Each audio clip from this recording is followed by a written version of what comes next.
मत मचले जाएंगे सब रज़ाए इलाही को बेताब है, सब रज़ाए इलाही को बेताब कि जो मौसीकी अलग शान है, जो है पर्दे में उसकी मैं उसकी अलग शान है, जो है पर्दे में उसकी अलग शान है, जो है पर्दे में उसकी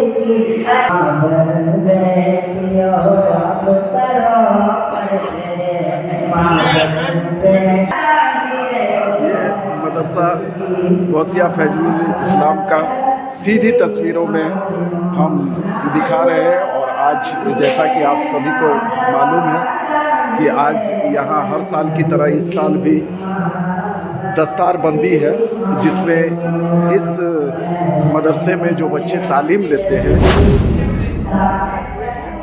और उसी के खुशी में हर साल दस्तारबंदी होती है, जिसका यूँ कहें तो सर्टिफिकेट पूरे मुकम्मल होने के बाद उन सारे बच्चों को दी जाती है हाफिज़ कुरान का। उसी का मैं इस मदरसे का दिखा रहा था, हमारी एक छोटी सी कोशिश इस वीडियो के माध्यम से। और आइए लेकर के चलते हैं कि किस तरह से आज जो कार्यक्रम है, जो प्रोग्राम सजाया गया है यहाँ पर, ये आप देख सकते हैं कमेटी के जो फाउंडर है, ये लोग जो पूरे प्रोग्राम को सजाए हैं और ये लोग के देख रेख में आज का जो कार्यक्रम किया जा रहा है दस्तारबंदी, उसी को लेकर के हम चलते हैं। आइए मिलके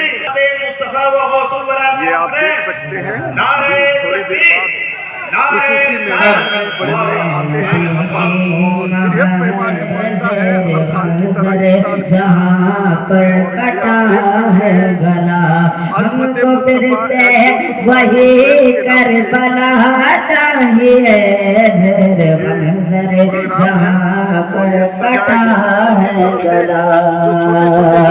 अपने अशकों के मोती गिरा कर कहा यानी असगर ने यूं मुस्कुरा कर कहा, अपने अशकों के मोती गिरा कर कहा, अपने अशकों के मोती गिरा कर कहा यानी असगर ने यूं मुस्कुरा कर कहा, अब मुझे गोद की कोई हाजत नहीं, अब मुझे गोद की कोई हाजत नहीं, मेरे बाबा मुझे करबला चाहिए, मोहब्बत में बीमार हूँ। और माँ के बेटों के लिए एक शेर पढ़ता हूँ, जितने यहाँ माँ के बेटे बैठे हैं बस उन्हीं को मैं गुजारिश करूँगा कि दोनों हाथों को लहरा के कह दे या हुसैन, और एक बार लहरा के कह दे या रसूल अल्लाह।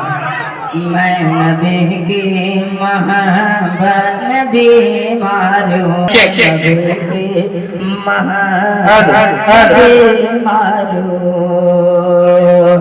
मैं नबी की मोहब्बत में बीमार हूँ।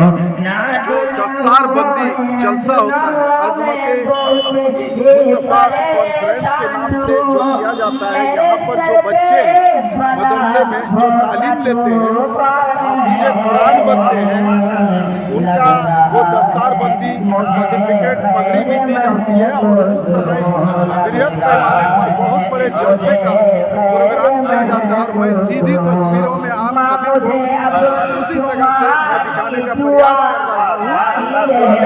कर रहा हूँ। स्टार्ट नहीं हुआ है ये कॉन्फ्रेंस, अभी होने वाला है और आप आपको एक छोटे वीडियो के माध्यम से दिखा रहा हूँ। यहाँ के जो कमेटी मेंबर हैं उन सभी से मिलाऊंगा, वही बताएंगे डिटेल्स में इस प्रोग्राम का क्या महत्व है और ये हर साल जो होते हैं किस तरह से इस प्रोग्राम को सजाते हैं। तो बने रहिए हमारे वीडियो में। आप लोग को लगे नजद के बढ़िए चटर उठाने लगे अरसर कादरी हर्षदुल कादरी जैसे बलकार ने जो लिया था वही जलजला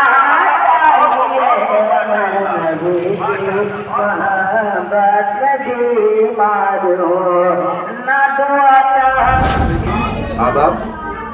वालेकुम सलाम। आदाब। इस वीडियो में आपका हम स्वागत करते हैं। चूँकि अभी हमने दिखाया कि यहाँ पर जो बच्चे हर साल की तरह इस साल भी दस्तारबंदी है और हाफिज कुरान जो हुए हैं उन्हीं का ये प्रोग्राम सजाया गया है और काफ़ी बृहद पैमाने पर इस प्रोग्राम को आप लोग करते हैं। चूँकि आप इस कमेटी के सदर हैं गौसिया फैजुल इस्लाम के, तो इसके बारे में जहाँ तक हो सके जो देख रहे हैं उन सभी को इस मदरसे की खासियत और कितने वर्षों से चल रहा है और कितने बच्चे यहाँ तालीम लेते हैं और किस किस घराने से यहाँ पर बच्चे आते हैं और ये तालीम लेने के बाद और क्या क्या पढ़ाई होता है, केवल उर्दू या और भी एजुकेशन है, इसमें क्या क्या शामिल है, इसके बारे में थोड़ा सा बताइए। बाबू रियाज साहब, आपका भी शुक्रिया जो आज हमारे मदरसे में इस प्रोग्राम में आप आएँ, इसके लिए शुक्रिया अदा करता हूँ। ये मदरसा गौसिया फैजुल इस्लाम आज 47 साल से ये चल रहा है जी। 47 साल से चल रहा है और यहाँ पर बच्चे यतीम गरीब और जो माने मीडियम क्लास के लड़के हैं वो भी पढ़ते हैं, लेकिन यतीम गरीब बच्चे को जो भी है उसको हम लोग फ्री खाना खिलाते हैं, फ्री पढ़ाते हैं, फ्री हॉस्टल में रखते हैं। लेकिन जो मीडियम क्लास के लड़का है जिसका अंदर मानो कुछ सलाहियत है वो कुछ न कुछ खर्चा देते हैं, नहीं तो फिर बाकी वैसा मानो बहुत कम ही है। और इसमें हम लोग यहाँ उर्दू, अरबी, इंग्लिश, आपका मैथ और हिंदी ये तमाम चीज़ तालीम देते हैं। आप समझिए कि हमारा बच्चा जो आज इस 47 साल में इस मदरसा से जो निकला हुआ बच्चा, जो पास करके निकला हुआ बच्चा आज रेलवे में, JNU में, आपका प्रोफेसर बिहार में कम से कम 50-60 बच्चा अभी मतलब ये हुआ है, टीचर में और प्रोफेसर में, सरकारी में कंपटीशन किया है। दूसरा आपका इस इलाके में गिरिडीह हो, रामगढ़ हो, हजारीबाग हो, कहीं भी इस एरिया में आप देखिए, ये आपका पुरुलिया वगैरह, बिहार से पूर्णिया वगैरह सबसे बड़े बच्चे आते हैं, यूपी से भी आते हैं। लेकिन वो सब बच्चा भी आज चाहे आंगनबाड़ी हो सरकारी, चाहे किसमें मतलब यहाँ से सैकड़ों बच्चे जो यहाँ से पढ़ के निकले वो सरकारी जॉब में आज हैं। और हम लोग जो तालीम देते हैं यहाँ कम से कम हमारा बच्चा जो झारखंड एकेडमिक काउंसिल से जो हम लोग पढ़ाते हैं उसमें से 500-550 बच्चा रहता है। जो आपका उर्दू का, अरबी उर्दू ये सब से जो देते हैं, जो यतीम गरीब बच्चा रहता है जिसको हम हॉस्टल में रख के खाना खिलाते हैं, उसको ठहरने का इंतजाम करते हैं, पढ़ाते हैं फ्री, जो सिर्फ ये चंदा से पब्लिक डोनेशन देता है उसी पर चलता है।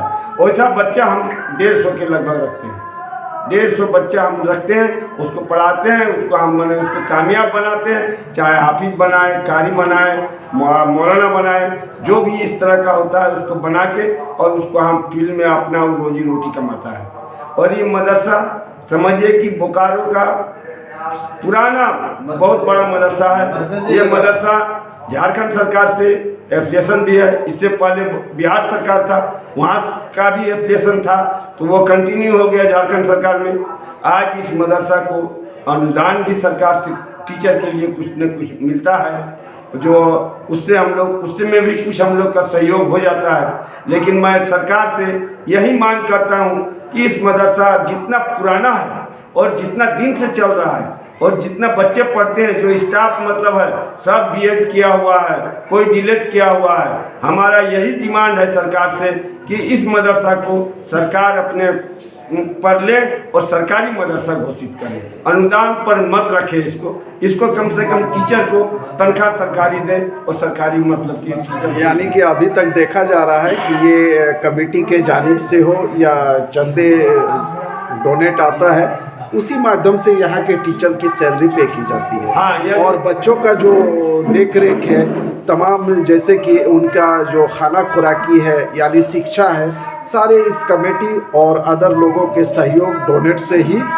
चलता आ रहा है। और सरकार से ये अपेक्षा करते हैं कि इनको अपने गोद में ले और इन्हें उन सारे सरकार की जो योजनाएं हैं उन सभी से लाभान्वित हो, क्योंकि अभी तक आप लोगों ने जो शिक्षा दिया है, यहाँ के बच्चों को जो शिक्षा ले करके जा रहे हैं, तमाम बड़े बड़े ओहदे और बड़े बड़े पायदान पर भी पहुँचते हैं। काबिल तारीफ़ है, इसकी कितनी भी प्रशंसा की जाए कम है, क्योंकि बीएस सिटी में इस तरह से तकरीबन 50 वर्षों से लगातार और अभी तक और कुछ ना कुछ प्रोग्रेस आप लोगों के माध्यम से देखा जा रहा है। ये भी आपको बतला दे रहे हैं, जानकारी दे रहे हैं कि ये मदरसा आपका सालाना जो अभी हम मदरसा से चंदा लेके डोनेशन लेके, मैंने जो भी चंदा देता है वो डोनेशन है, वो चंदा के माध्यम से स्टाफ को मदरसा गोसिया फैजुल इस्लाम कमेटी के जानिब से स्टाफ को सालाना 17 से 18 लाख रुपया हम लोग तनख्वाह देते हैं, पे करते हैं। हाँ, पे करते हैं। जो ये मदरसा से जो आपका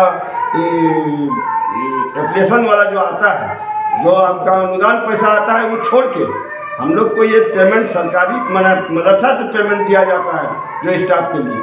दूसरी बात, जितना 150 बच्चा रहता है उसका खाना का इंतजाम टोटल कमेटी करता है, यहाँ के आवाम करती है, 4 बोकारो के आवाम करती है। ये मतलब पूरा इस एरिया के आवाम उसका खाने का इंतजाम करती है।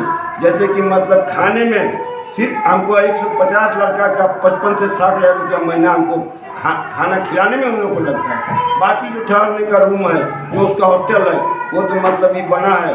और सरकार अभी हम लोग को 50 बेड का हॉस्टल और टेंडर भी हो गया है, पास हो के टेंडर भी हो गया है। हम लोग को ये उम्मीद है झारखंड सरकार से कि वो हॉस्टल जल्द से जल्द हमारे यहाँ बने और 1 साल के अंदर बन जाए तो हमारे बच्चे को ठहरने का और अच्छी से अच्छी सुविधा मिलेगी और हम अच्छा से अच्छा और ज़्यादा से ज़्यादा बच्चा हम यतीम गरीब को लाकर यहाँ ठहरा कर और पढ़ा सकें और उसको मतलब अच्छा इंतजाम कर सके, उसका भविष्य के लिए हम उसको आगे बढ़ा सकें। चलते चलते एक सवाल है कि प्रत्येक साल जो यहाँ से दस्तारबंदी जो बच्चे लेते हैं, हाफिज कुरान बनते हैं, मौलाना में कारी भी बनते हैं, कितना बच्चे यहाँ से निकलते होंगे? मैंने कम से कम साल में 15, 20, 25, 30 तक भी गया है। ऐसे हर साल ये बच्चे इतना हाफिज कारी मौलाना बन के निकलते हैं। चलिए, सीधी तस्वीरों में आप लोगों ने देखा और ख़ासकर सरकार से हम ये कहना चाहेंगे अपने वीडियो के माध्यम से, अगर देख रहे हैं तो ऐसे जहाँ पर यतीम गरीब मजबूर लाचार बच्चों को जो शिक्षाएं दी जाती है, यूं ही नहीं केवल उर्दू ही नहीं, तमाम जो हमारे दीन और दुनिया के जो ज़रूरत की चीज़ें हैं एजुकेशन के माध्यम से यहाँ के टीचर्स के द्वारा सभी भाषाओं का कोर्स भी किया जाता है। और आप देख रहे हैं तो यहाँ पर ये हम कहेंगे कि वो सुख सुविधाएं मिले आपके माध्यम से। धन्यवाद। तो ये हमारा वीडियो था।